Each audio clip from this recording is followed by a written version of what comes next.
姑娘，请留步。我有要事要禀报大冢宰。大冢宰旧疾复发，不见任何人。那夫人呢？夫人在哪里？夫人病重，皇上已经派太医过来诊治了。那大司空呢？难道大司空也生病了吗？大司空也是身体不适，太医给配了药，正在房间休养呢。不行，我得回去看看。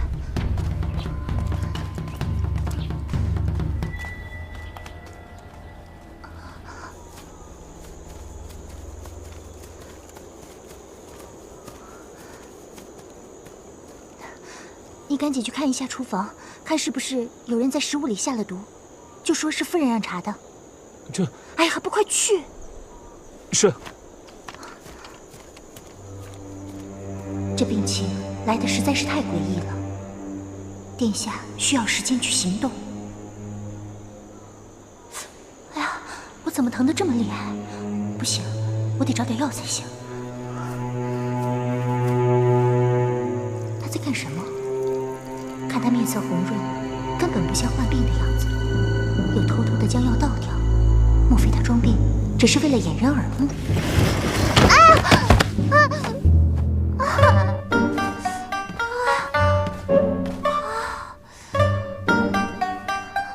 好痛啊！你干什么？别动！你放我下来！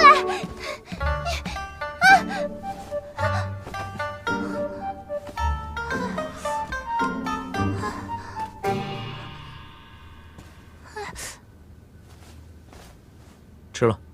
这是什么呀？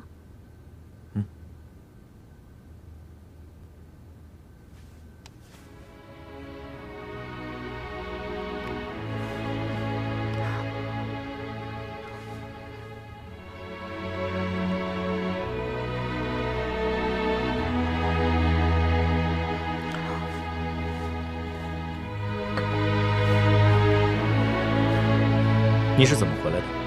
当然是骑马回来的。难不成我还能走着回来啊？装糊涂！我是问你，高长恭怎么会那么轻易的放你回来？你想好了再告诉我，要不然你会比死了更难受。你怎么知道那个就是他？你又没看过他面具下面那张脸。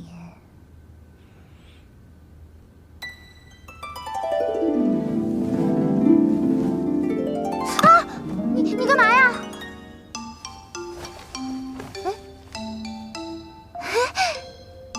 没想到你竟然还会治伤啊！用不着说好听的来讨好我。我看你是越来越聪明，我是治不了你，只好把你交出去，看看大冢宰怎么处置你。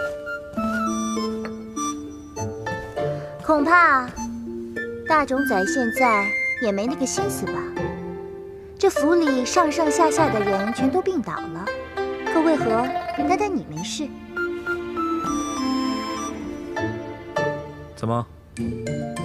你怀疑我？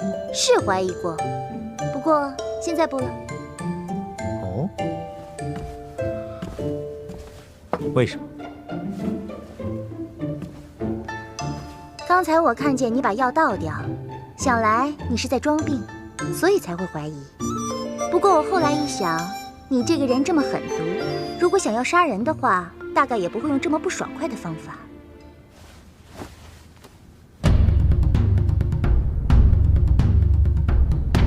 看来这高长恭还真是颇有魅力。怎么？人回来了，脸色红润不说，人也肆无忌惮起来了。你说这高长恭是给你吃了什么毒药，叫你胆敢如此趾高气昂？你瞎说！要是那个什么兰陵王给我吃了什么毒药，我哪里还能回得来啊？你快说！你可知道大冢宰的救急是什么？还有夫人，她到底得了什么病？大冢宰一直有心痛的毛病，平时靠吃药养着，很少发作。夫人有轻微的哮喘，今天早晨一下子加重了许多，好几次差点背过气去。这病倒是怪得很。总之，来者不善，你好自为之。现在宇文护闭门谢客，我该怎么把殿下要袭击大冢宰府的假情报报告给宇文护呢？还是先告诉宇文邕？不行，他这么狡猾，一定会看出破绽。反正离天黑还有一段时间，我还是找机会告诉宇文护吧。你有事瞒着我？啊？从昨夜到今日，你究竟发生了什么事？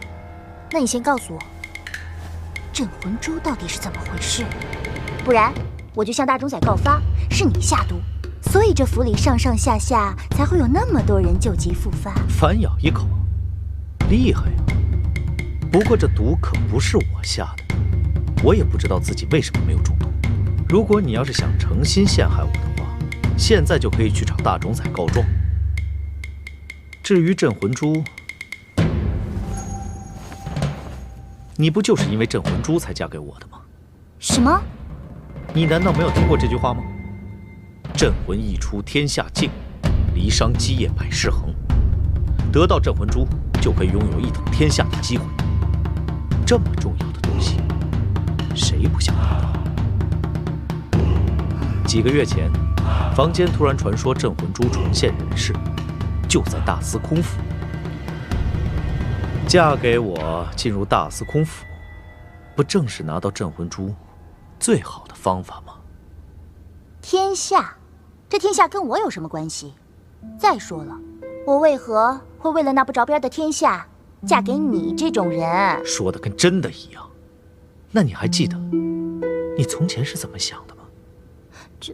我宇文邕从来没听说过嫂夫人还有个侄女，你出现的太突然了，我怀疑你八成是齐国派来的细作。我随你怎么想。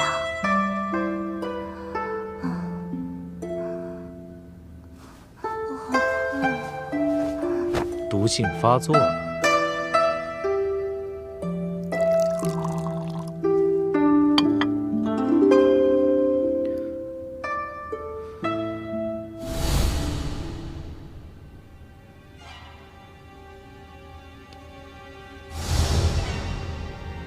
难道真是因为这杯茶？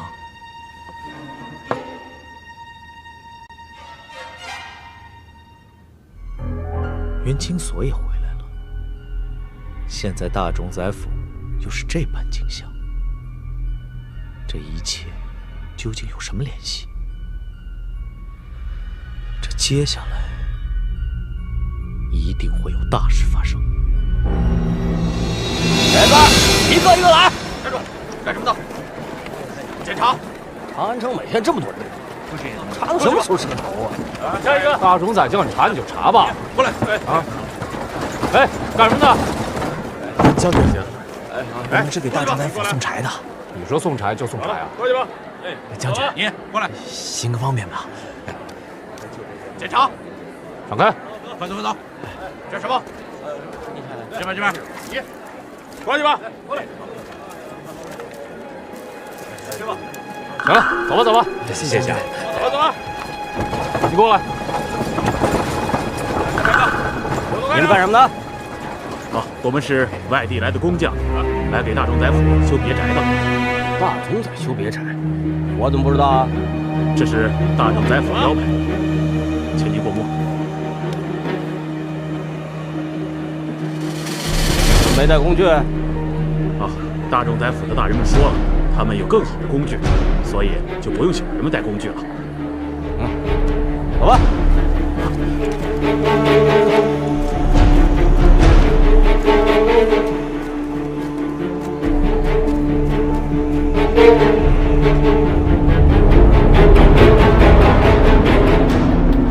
还好阿才没有蠢到家，知道先偷了几个腰牌。情况有点不对，殿下，是说守城的人太多？是太少。要想到我们救人和救人之后，城门都是一道关卡，不应该就这么草草处置。难道是那个女人果然骗住了宇文护？现在说这话还为时尚早，其他的人呢？回殿下，他们从不同的城门进城，大多数的人会跟我们在石牢附近会合，一部分会守在距离石牢最近的南门，等候接应我等。殿下，我有一句话，不知当讲不当讲。说吧。那个女人知道我们所有的计划，万一那个女人出卖了我们，后果不堪设想。走吧。主上，都到齐了。解药呢？法师，开始吧。诸位将这些解药喝进去，待到明日，身体自会康复。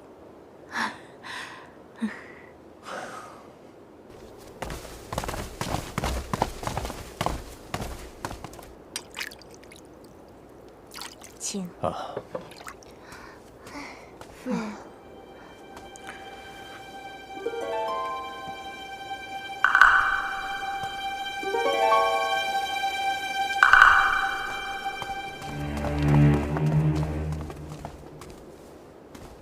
有劳无尘道长。这次多亏道长及时赶来，救我府中上下110口人的性命。一切都是缘分，大冢仔不必太记挂于心。道长，寡人为道长准备了饭菜，请道长到大厅一叙。姑父，卿所有事禀报，说。可否借一步说话？什么？齐国贼要攻打大冢宰府？是，我被他们掳到野外的一处荒草地，看到有不少齐国的人。我假装昏厥，听到了他们的计策。他们觉得石牢防守太过严密，所以要晚上偷袭大冢宰府，好掳了姑父去交换他们的俘虏。简直是贼胆包天！是，所以青所才趁机偷跑回来，为的就是给姑父通风报信，还请姑父早做准备。截胡！主上，立刻调集人马，布置人手，保卫大冢宰府。是。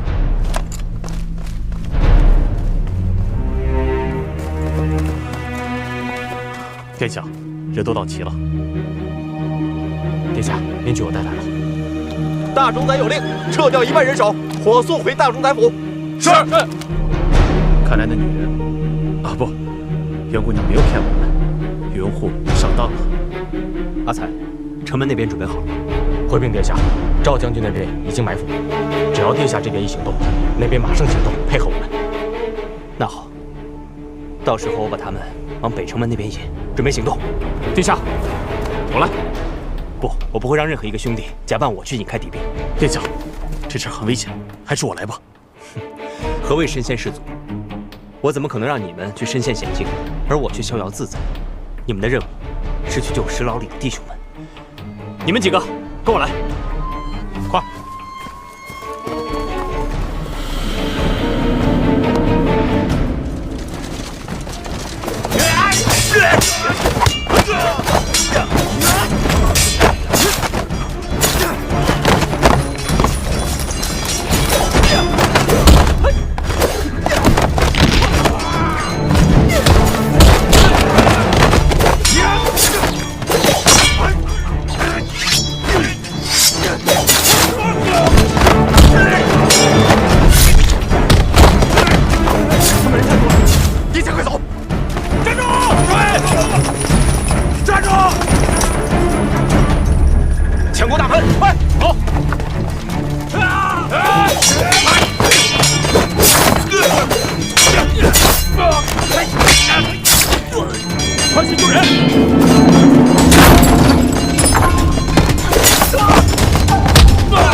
高长恭，还想逃吗？我倒要看看你面具后面是怎样一张脸。听说你长得像个女人，见不了人才戴的面具。阿才，怕吗？只要有殿下在，阿才什么都不怕。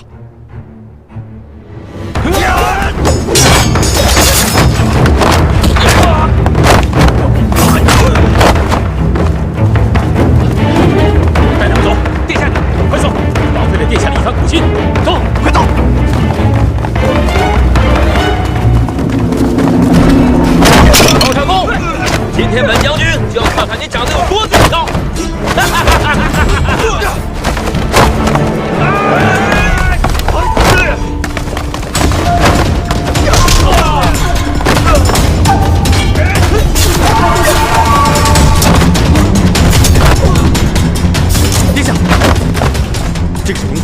这个下周兵会冲过来。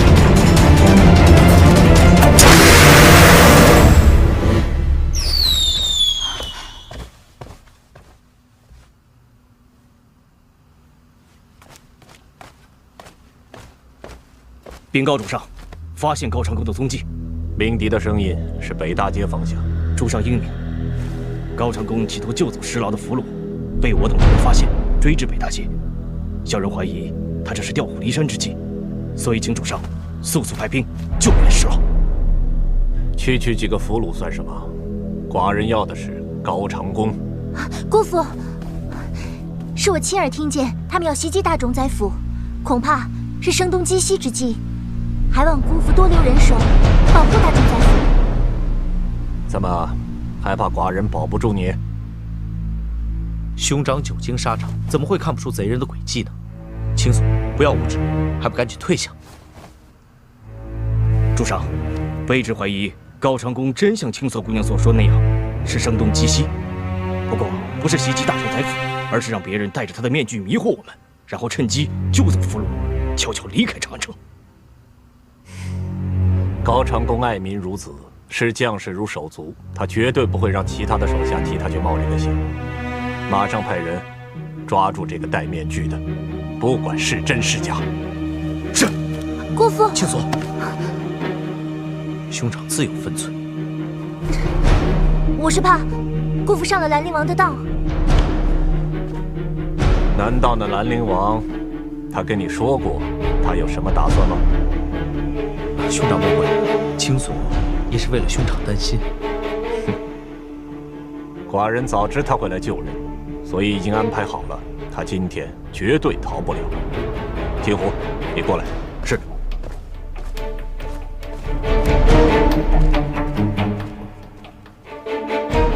主上，这里，还有这里，要多加派人手。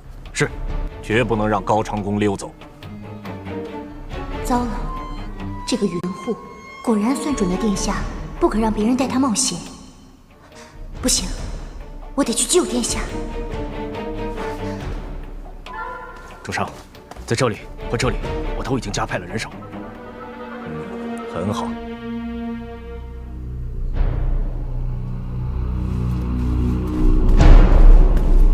青索姑娘，青索姑娘，大司空，青索姑娘把金侍卫的马给骑走了。备马。是。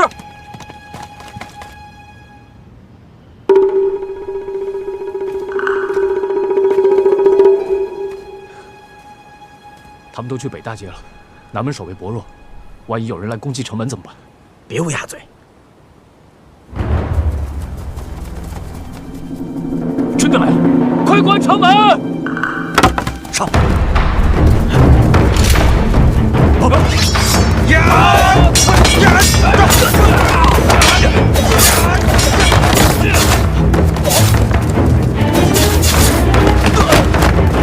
殿下了，先走，想办法再救殿下。走，兄弟们，跟我走！快！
再尽力了。说得好，男子汉大丈夫，尽力就好。殿下，你要活着出去，会活着出去。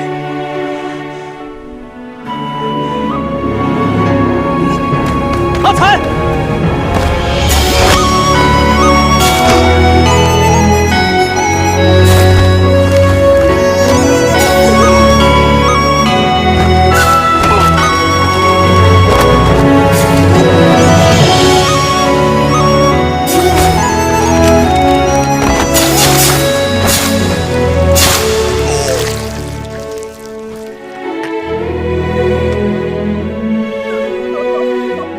快走！阿才！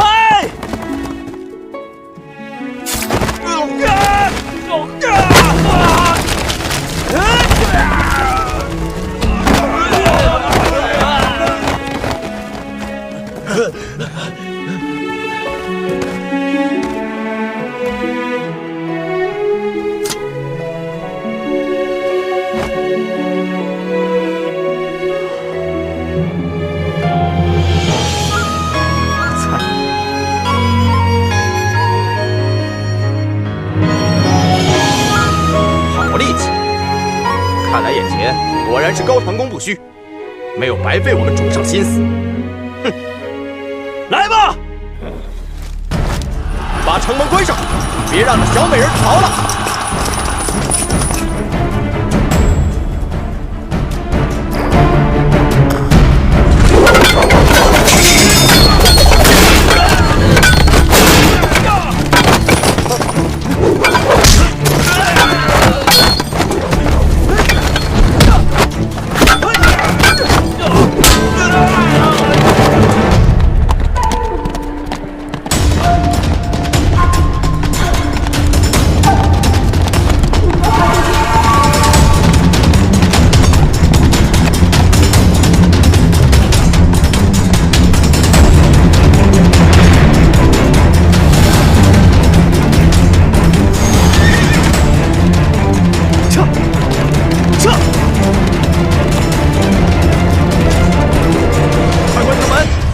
不要急，这叫关门打狗，狗肉迟早是我们的。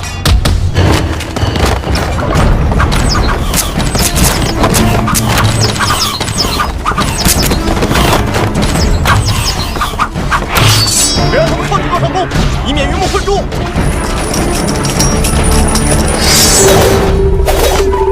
上！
会自己带回去。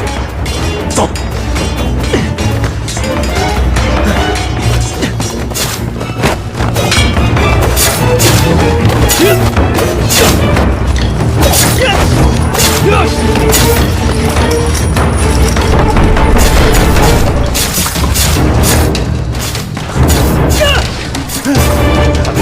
殿下觉得此事重要，还是京城的百姓重要？想想，走啊，走啊！ 快走啊！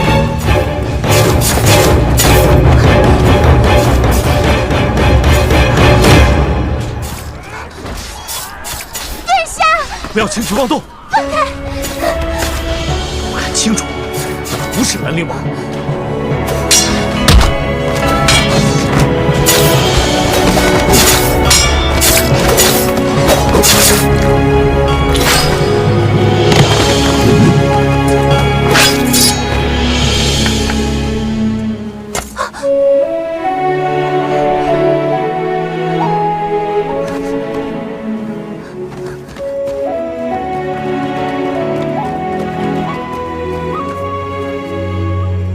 你们怎么会来接应我？我得到消息，宇文护已经发现你的行踪，要全力缉拿你，我才赶到长安城，幸亏来得及时。被俘的兄弟们呢？早已从另外一条路安全撤离。那就好。长公，事不宜迟，敌人马上就会发现你的行踪，你还在犹豫什么？我还有事没有办完。战事频发，大齐处于危险当中，有什么事日后再办。殿下不稳，军心不稳。我要带青锁走，我答应过他。明月兄，你即刻赶回金庸城，调集兵马，我会快马加鞭赶回金庸城与你会合。长公，你为了周国大司空府的侧室，拿着性命去冒险，值得吗？我答应过要带他走，就会带他走。长公，你有没有想过，你想带走的是袁清锁，还是小莲的影子？这么一个柔弱的女子，竟然为了我，去宇文护那里偷钥匙。她对我付出的不只是情，而是性命。袁清锁是大司空府的侧室，大冢宰夫人的亲侄女，宇文邕怎么舍得让她死？防人之心不可无。现在长安城危机四伏，你回去无疑是送死。殿下，你有没有想过，那8名戴着面具冲击去救你的死士也有妻子儿女？你知不知道，敌国大军一到，齐国的百姓要死多少人？他们过着什么样的日子？我护吕光生死与共、拼死相护的兰陵郡王，难道就是这样子吗？为了一个女子而弃国家安危于不顾？只要你调集好军马，进军阵前，我会在开战之前赶回军营。殿下，你是一定要去找袁清锁了。圣旨到，你兰陵郡王接旨。长公接旨。皇上圣谕，国事危急，特令兰陵郡王高长恭统帅3军，即刻上阵迎敌。若有延迟，军法处置。钦此。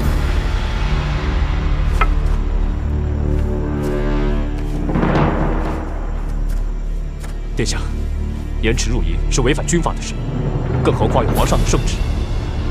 就算殿下不为自己想，也要为夫人想想。战事紧迫，请殿下为大齐的百姓想想。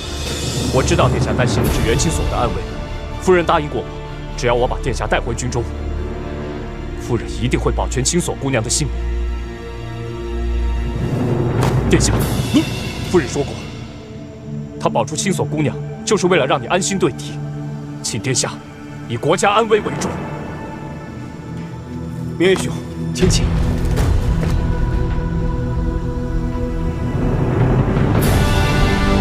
上马。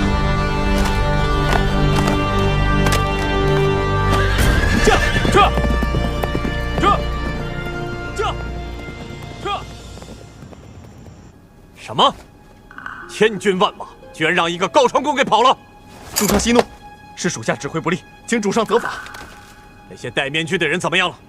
回禀主上，戴面具的一共8人，有7个已经死了。死了？是，回主上，这些人忠心的很，怕是来的时候已经抱着必死之心。少数手下误杀，多数是受伤过重，或即将被捉时自刎而死。剩下的那个呢？押在府门外，听主上发落。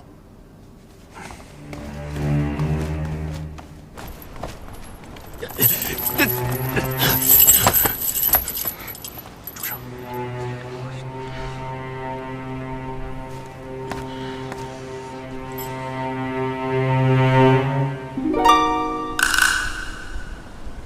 清锁，我看你脸色不太好，是不是身体不舒服？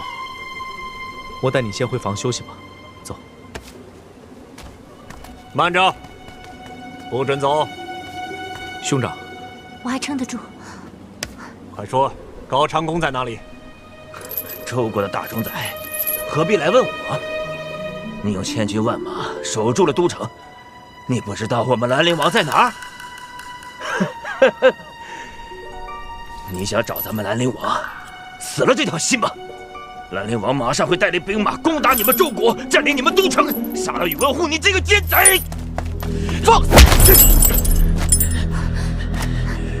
砍他手指，我一字不说，砍一只。说，高长恭在哪儿？你们的计划到底是什么？呸！走狗！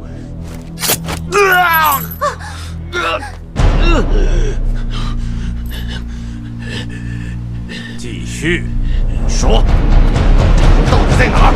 说不说？来吧，孙子！我要是皱一下眉头，我就不是你爷爷！好，告诉寡人，你们是怎么拿到地牢钥匙的？是不是大冢在府里有你们的细作？啊，姑父，如此酷刑是否太过残忍？不如先将他押至大牢，再做详细审问。你跟我说，我会饶了你，送你回齐国。能拿到钥匙，是兰陵王的本事。想跟咱们兰陵王斗，你省什么？看了你的手指是便宜你，要是再不说，我就挖了你的眼睛，割了你的耳朵！哼！啊，不要割了！我说，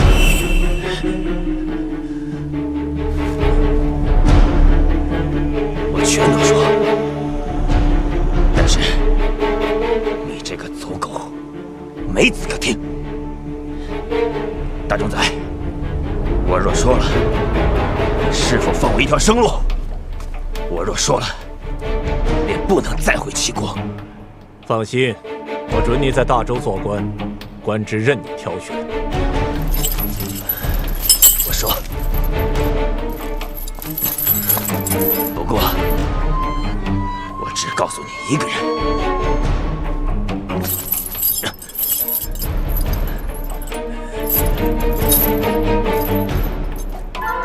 住手！地方有诈！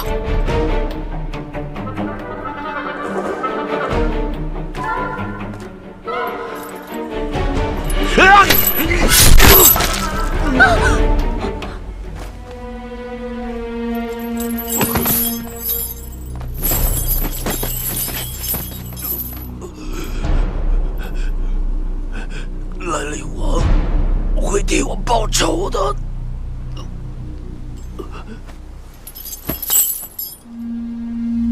拉下去！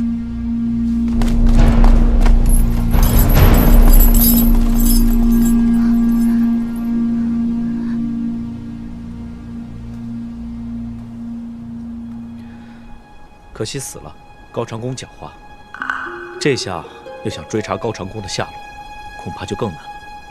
高长恭之所以能够逃脱，是因为在大冢宰府里有内奸。兄长，可知内奸是谁？把内奸给我抓起来！青锁，且慢，夫君，兄长，可有确凿证据？寡人早就怀疑，昨晚的刺客根本没有得手。为什么高长恭还会有钥匙能够打开大门？所以寡人就派人查询，在我卧室窗外的草地上，发现了这个。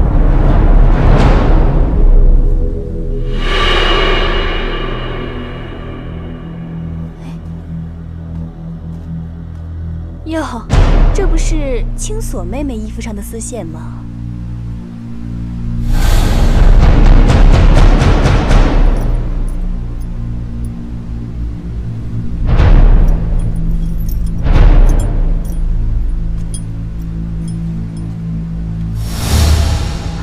姑父，青锁冤枉。寡人猜想，是不是在那刺客来之前，已经有人进过我的房间了？果然不错。夫君，是我请青锁到房间里聊天的。你们是从窗户进去的吗？大冢仔，请不要责怪姑母，我……青锁昨夜一直和小弟在一起，我想是有凑巧。也许是青锁在跟嫂夫人进入房间话家常的时候，有丝线掉落，被风吹到草丛，也无不可。大司空，我知道你对青锁妹妹很好，可这事关军国大事，你可不能。请兄长明察。昨日深夜，小弟还与青锁在园子里看星星。哦，当时巡逻的侍卫也看见了。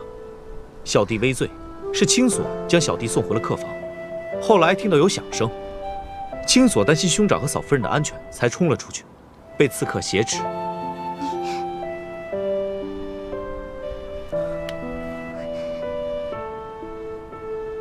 青锁，你要跟兄长说清楚，这叛国之罪，你可是担不起的。姑父，青锁冤枉，大司空可以为我作证，还请姑父明察。那你今日骑马出府，去了哪里？我只是听说，兰陵郡王乃齐国第一美男子，想一睹风姿。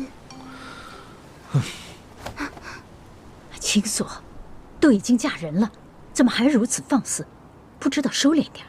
好，就算这2件事四弟替你解围，还有一件事，你要给我解释清楚。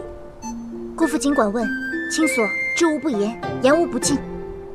你回府禀报，高长恭要袭击大冢宰府，找我派人保护大冢宰府。这调虎离山之计，好让高长恭趁机袭击石牢。青锁冤枉，青锁从没想过要背叛大冢宰府。我只是听到他们这么计划，我拼了性命磨开绳索，偷了一匹马逃出来，好给府里报信。或许是那齐国人故意说给我听，他们知道我听了以后一定会赶来报信。啊，我说为什么我逃跑的时候齐国人都没有来追我呢？原来是这样，你可知道撒谎的下场？我知道。兄长，青锁一介女流，是非不辨，中了敌人的圈套，也未必可知。小弟想，以青锁女流之辈，怎么会那么轻易的就从狼窝里逃出来？分明是高长恭想借青锁的口，将假消息传递给兄长。青锁不明所以，才中了计策，还以为是在替兄长出力。看来青锁的退路，四弟已经安排好了。小弟不敢，只是就事论事。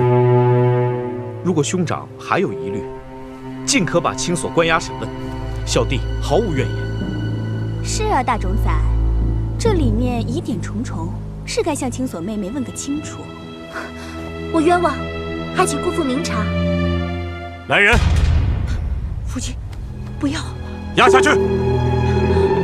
姑母，夫人，姑母，夫人，看家大夫。姑母，是嫂夫人。醒醒啊，夫人，夫人，嫂夫人。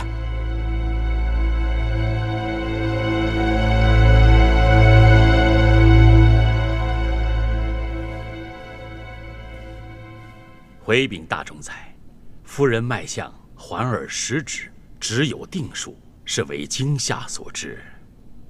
惊吓？对，夫人平日体质便虚弱，一时惊吓难免昏厥。小人开个方子，多吃几副药吧。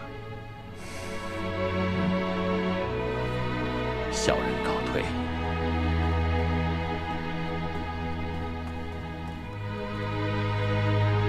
你们还是早点回去休息吧。嫂夫人她……难道你还不明白？夫人是在护着这丫头。这次看在你的面子上，我可以不追究。从今以后，你要好好管教这丫头，再出什么差错，唯你是问。是，小弟明白。姑父，我想留下来照顾姑母。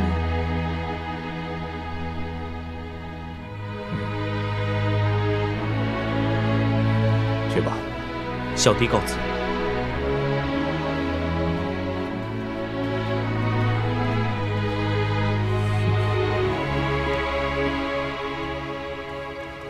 今天可真是心惊肉跳，再多等一会儿，只怕我也会像嫂夫人一样晕倒了。阿庸，喝茶。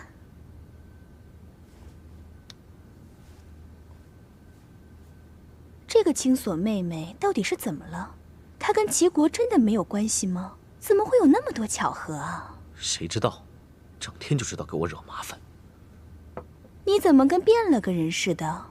刚才在大厅的时候还不顾一切地维护青锁妹妹呢，这会儿又冷言冷语的，这叫婉儿实在有些看不下去了。婉儿，你这话听上去有点泛酸。今天的情形你也看到了，我要是不出来打个圆场，兄长他可怎么下台呀？哦，如此说来，你还是为了大冢仔着想。要不是大冢仔把这个元清锁许配给我哪来那么多麻烦事儿啊？以后就要靠你了。你这话什么意思啊？